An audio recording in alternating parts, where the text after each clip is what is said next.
చేయాలి అనేది మొదటి అంశం.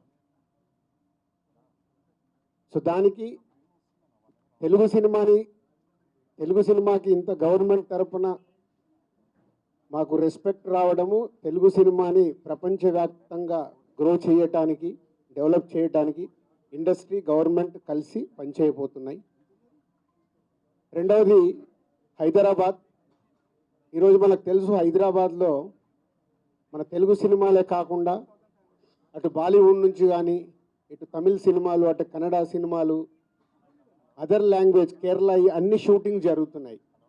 సో సీఎం గారి వ్యూ రెండో పాయింట్లో హైదరాబాద్లో ఇండియన్ సినిమాలే కాదు, ఇంటర్నేషనల్ హాలీవుడ్ సినిమాలు కూడా షూటింగ్లు జరగటానికి ఇండస్ట్రీ నుంచి మాకు సలహాలు ఇవ్వండి. ఆ రేంజ్లో హైదరాబాద్ సిటీని ఆ లెవెల్లో పెట్టి వాళ్ళకి కావాల్సిన హాలీవుడ్ వాళ్ళు వచ్చి షూటింగ్ చేసుకోవడానికి కావాల్సినవి